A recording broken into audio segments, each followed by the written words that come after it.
नमस्कार, आप देख रहे हैं राजीव टाइम्स। मैं हूं आपके साथ। गीत रुक करते हैं खबरों की ओर। इंदौर के कलेक्टर कार्यालय में टीएल बैठक कलेक्टर आशीष सिंह के अध्यक्षता में संपन्न हुई। इस बैठक में सीएम हेल्पलाइन के समय सीमा में निराकरण करने के निर्देश दिए गए। कलेक्टर आशीष सिंह ने सीमांकन के 40 प्रकरणों के संबंध में तहसीलदारों को निर्देश दिए हैं और उन पर 250 की पेनल्टी लगाई जा रही है। इस बैठक का मुख्य उद्देश्य सीएम हेल्पलाइन के माध्यम से प्राप्त शिकायतों का समयबद्ध तरीके से निराकरण करना था। कलेक्टर आशीष सिंह ने अधिकारियों को निर्देश दिए कि वे सीमांकन के प्रकरणों को जल्द से जल्द निपटाएं और सुनिश्चित करें कि सीएम हेल्पलाइन के माध्यम से प्राप्त शिकायतों का निराकरण समय सीमा में किया जा रहा है। इस बैठक में कलेक्टर आशीष सिंह ने अधिकारियों को सख्त निर्देश दिए कि वे अपने कार्यों को समयबद्ध तरीके से पूरा करें और सुनिश्चित करें कि सीएम हेल्पलाइन के माध्यम से प्राप्त शिकायतों का निराकरण जल्द से जल्द किया जाए। देखिए, इसमें जो लोक सेवा गारंटी के तहत प्रकरण दर्ज होते थे उनके खिलाफ लगातार जो समय सीमा में जिनका निराकरण नहीं होता था हमारी तरफ से कार्रवाई की जाती थी। लेकिन ये भी देखने में आया है कि जो आरसीएमएस पे प्रकरण दर्ज होते थे वो भी कई सारे समय सीमा से बाहर थे। खास तौर पर सीमांकन के लगभग 40 के आसपास ऐसे प्रकरण मिले थे। वो 40 प्रकरण जिनके भी थे उन सभी तहसीलदारों के खिलाफ में 250 रुपये की पेनल्टी लगाने के, प्रत्येक प्रकरण में 250 रुपये की पेनल्टी लगाने के निर्देश। देखिए, समय सीमा में जो अन्य मुद्दे हैं अंतर्विभागीय समन्वय वाले, उन पर चर्चा हुई है। सीएम राइज स्कूल के संबंध में एक जो मल्हार आश्रम का है और दूसरा जो मूसाखेड़ी का बनना है पिपलियाना के पास में, उसमें कुछ समस्याएं आ रही हैं। उनका निदान करने के लिए विभागों को निर्देशित किया गया है। इसके अलावा आईडीए की तरफ से जो एक डीपीआर बन रही है नदी के दोनों तरफ रिवर फ्रंट डेवलप करने की, और इसके अलावा ट्रैफिक से जुड़ी हुई, उसकी भी समीक्षा अगले 2-3 दिनों में की जाएगी। ये भी निर्देश प्रदान किया। इंदौर जिले में भिक्षावृत्ति पर प्रतिबंध लगा दिया गया है और यह प्रतिबंध 8 मई 2025 तक प्रभावशाली रहेगा। कलेक्टर आशीष सिंह ने इस संबंध में एक आदेश जारी किया है। भिक्षा लेने और देने वालों पर एफआईआर दर्ज की जाएगी। यदि कोई व्यक्ति भिक्षा लेता या देता हुआ पाया जाता है तो उन पर भारतीय न्याय संहिता की धारा 223 के तहत मामला दर्ज किया जाएगा। इस प्रतिबंध के उल्लंघन पर दोषी व्यक्ति को 1 वर्ष तक की कारावास या 5,000 रुपए तक के जुर्माने का सामना करना पड़ सकता है।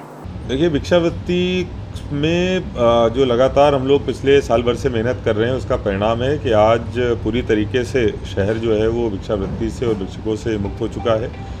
और जितने भी लोगों को हमने रेस्क्यू कराया है उनको सबको प्रॉपर रिहेबिलिटेट करा रहे हैं। बच्चों को स्कूल भेजा जा रहा है। जो जिनके जीवन यापन के साधन नहीं हैं उनको हम लोग आश्रम में भेज रहे हैं। कई लोगों को हमने रोज़गार से जोड़ने की भी कोशिश की है। इसके साथ साथ भिक्षा देने को भी हमने अपराध की श्रेणी में रखा था, क्योंकि वो भी कहीं न कहीं बढ़ावा देने का काम करता है। 2 एफआईआर भी हमने दर्ज कराई थी। उसकी चूँकि समयावधि ख़त्म हुई थी उस आदेश की, इसीलिए पुनः उस आदेश को रिन्यू किया गया है।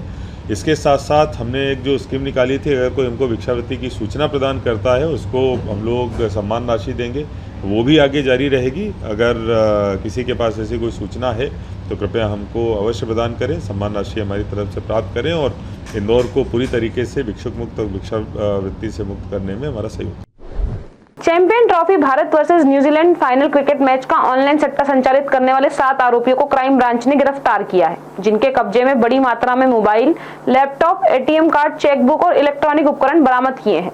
आरोपियों को रसोड़िया क्षेत्र के अपार्टमेंट में छापामार कार्रवाई कर गिरफ्तार किया है, जिन पर पब्लिक गैम्बलिंग एक्ट के तहत कार्रवाई की गई है। इंदौर क्राइम ब्रांच द्वारा अवैध गतिविधि संचालित करने वाले बदमाशों के खिलाफ कार्रवाई की जा रही है। इस कड़ी में क्राइम ब्रांच को सूचना मिली थी कि रसोड़िया क्षेत्र में स्थित मंगलम अपार्टमेंट के ग्राउंड फ्लोर पर बड़े पैमाने पर सट्टा संचालित किया जा रहा है। मुखबिर द्वारा बताए गए स्थान पर जब क्राइम ब्रांच की टीम ने दबिश दी तो वहां बड़े पैमाने पर मैच पर सट्टा लगाया जा रहा था।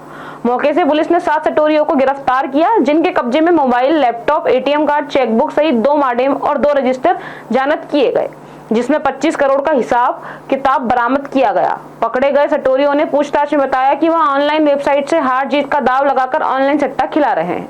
आपको मालूम होगा कि कल चैंपियंस ट्रॉफी का फाइनल था इंडिया और न्यूजीलैंड के बीच में।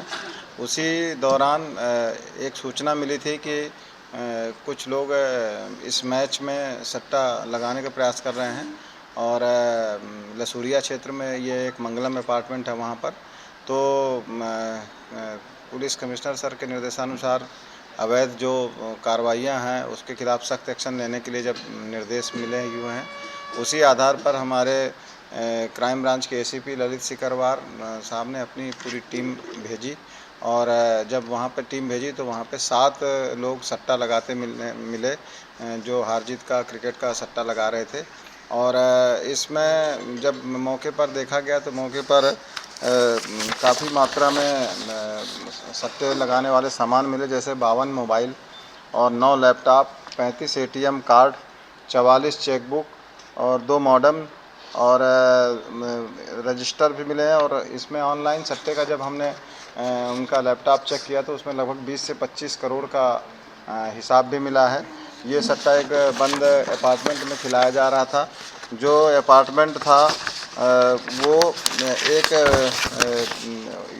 यहाँ पे अनुज गुप्ता का फ्लैट है जिस पर ये खिलाया जा रहा था। और अभी जो प्रारंभिक पूछताछ हुई है उसमें लगभग 1 वर्ष से ये खिलाया जा रहा था। जो सॉफ्टवेयर इस्तेमाल हो रहा था और जो इसको पूरा कंट्रोल कर रहा था वो यश भाना नाम का एक लड़का है। उसका पता चला कि उसके द्वारा ये सट्टा खिलाया जा रहा था। ये ऑनलाइन जो सट्टे का गेम है ये 2 ऐप के ज़रिए खिलाया जा रहा था। एक winjoyx करके है winjoyx.com और दूसरा है rebel247.com। इन पर ये ऑनलाइन सट्टा खिलाया जा रहा था। ये सट्टे का जो पैसा है वो बाकायदा किराए पे लिए हुए अकाउंटों पे ये ट्रांसफ़र होते हैं और इसके लिए जो सिम वगैरह बातचीत करने के लिए इस्तेमाल होती है वो भी प्रथम दृष्टया अभी फर्जी समझ में आ रहा है। उनकी अभी जांच की जा रही है। इसमें हम 3-4 गैम्बलिंग एक्ट के तहत 112 BNS के तहत भी कार्रवाई करेंगे, जिसमें कि संगठित अपराध जो इस तरीके के कई लोग गिरोह बना के करते हैं उन धाराओं के तहत भी इसमें कार्रवाई की जाएगी ताकि लंबे समय से चल रहे इस खेल पर सख्त एक्शन लिया जा सके। MIG थाना क्षेत्र के नया बसेरा इलाके में भारतीय क्रिकेट टीम की जीत का जश्न मना रहे महेश बामनिया की चाकू से गोदकर हत्या कर दी गई। बताया जा रहा है कि मृतक महेश आतिशबाजी कर रहा था, जिससे नाराज होकर आरोपियों ने हमला कर दिया। इस घटना में महेश की मां बीच बचाव करने आई तो उन्हें भी चोटें आई। घटना के बाद इलाके में तनाव फैल गया और मृतक के परिजनों एवं स्थानीय लोगों ने शव को सड़क पर रखकर चक्का जाम कर दिया। लोगों ने आरोपियों के खिलाफ सख्त कार्रवाई की। मामले की सूचना मिलते ही पुलिस मौके पर पहुंची और लोगों को शांत कराया। पुलिस ने बताया कि मुख्य आरोपी को हिरासत में ले लिया गया है और अन्य संदिग्धों की तलाश जारी है। मृतक के परिजनों ने आरोपियों के खिलाफ सख्त से सख्त कार्रवाई करने और न्याय दिलाने की मांग की है। फिलहाल पुलिस ने स्थिति को नियंत्रण में ले लिया है और मामले की जांच जारी है। मध्य प्रदेश विधानसभा का सत्र महामहिम राज्यपाल के अभिभाषण के साथ शुरू हो गया है। मुख्यमंत्री डॉक्टर मोहन यादव ने कहा कि इस अभिभाषण में भविष्य की रूपरेखा पर बात रखी गई है और सरकार की नीयत को स्पष्ट किया गया है। मुख्यमंत्री ने कहा कि अब आगे सदन में इस पर विस्तृत चर्चा होगी और सरकार की ओर से पूरी तरह जवाब भी दिया जाएगा। उन्होंने कहा कि सबका साथ सबका विकास सरकार की प्राथमिकता है और हमारी योजनाएं सर्वजन हिताय के सिद्धांत पर आधारित है। उन्होंने आश्वासन दिया कि इस बार का बजट सभी की भावनाओं के अनुरूप और कल्याणकारी योजनाओं के बजट का नया रिकॉर्ड बनाया जाएगा। माननीय प्रधानमंत्री श्री नरेंद्र मोदी जी के नेतृत्व में समावेशी विकास के लिए केंद्र सरकार के स्तर पर लिए गए नीतिगत निर्णयों, कल्याणकारी योजनाओं के क्रियान्वयन से हमारे राष्ट्रीय वासियों के हित का संवर्धन निरंतर हो रहा है। यहां से मैं यह भी कहना चाहूंगा कि भारत की तीव्र प्रगति में मध्य प्रदेश अधिक से अधिक सहयोग करते हुए सक्रिय सहभागिता के लिए तत्पर है। मेरी सरकार ने संकल्प पत्र 2023 में मध्य प्रदेश के नागरिकों के कल्याण के लिए जो संकल्प व्यक्त किया उसे पूरा करने दिशा में निरंतर कार्य हो रहा है। माननीय प्रधानमंत्री श्री जी के विकसित भारत के संकल्प में सहयोग देते हुए मध्य प्रदेश ने भी विकसित मध्य प्रदेश की परिकल्पना की है।